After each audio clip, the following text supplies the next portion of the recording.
اعوذ باللہ من الشیطان الرجیم بسم اللہ الرحمن الرحیم رب اشرح لی صدری ویسر لی امری واحلل عقدۃ من لسانی یفقہوا قولی۔ منتخب احادیث اکرام مسلم، مسلمانوں کے حقوق۔ حضرت عبداللہ ابن عمر رضی اللہ عنہ روایت کرتے ہیں کہ اللہ کے رسول صلی اللہ علیہ وسلم نے ارشاد فرمایا، اللہ تعالیٰ کچھ لوگوں کو خاص طور پر نعمتیں اس لیے دیتے ہیں تاکہ وہ لوگوں کو نفع پہنچائیں۔ جب تک وہ لوگوں کو نفع پہنچاتے رہتے ہیں ان کو ان نعمتوں میں ہی رکھتے ہیں، اور جب وہ ایسا کرنا چھوڑ دیتے ہیں تو اللہ تعالیٰ ان سے نعمتیں لے کر دوسروں کو دے دیتے ہیں۔ طبرانی حلیۃ الاولیاء جامع صغیر۔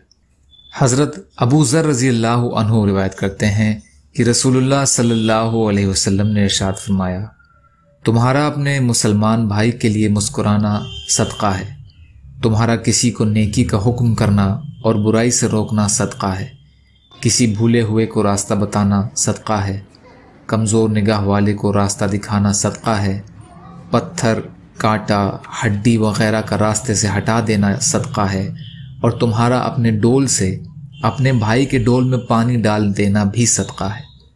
ترمذی۔ یا اللہ ہم سب کو کہنے سننے سے زیادہ عمل کی توفیق عطا فرمائیے۔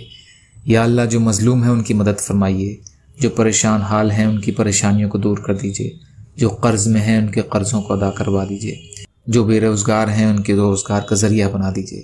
یا اللہ آپ قادر مطلق ہیں، آپ کے لیے ہر چیز آسان ہے، ہمارے لیے بھی آسانیاں پیدا فرمائیے۔ یا اللہ اپنے حلال سے دے دیجیے، یا اللہ اپنے حرام سے بچا لیجیے، یا اللہ اپنے غیر سے بے نیاز کر دیجیے۔ یا اللہ آپ جو بھی فیصلہ ہمارے لیے فرمائیے اس کا انجام ہمارے لیے بہتر کر دیجیے۔ یا اللہ صبر کرنے والا، شکر کرنے والا اور اچھی طرح عبادت کرنے والا بنا دیجیے برحمتک یا ارحم الراحمین۔ لا الہ الا اللہ محمد رسول اللہ۔ السلام علیکم۔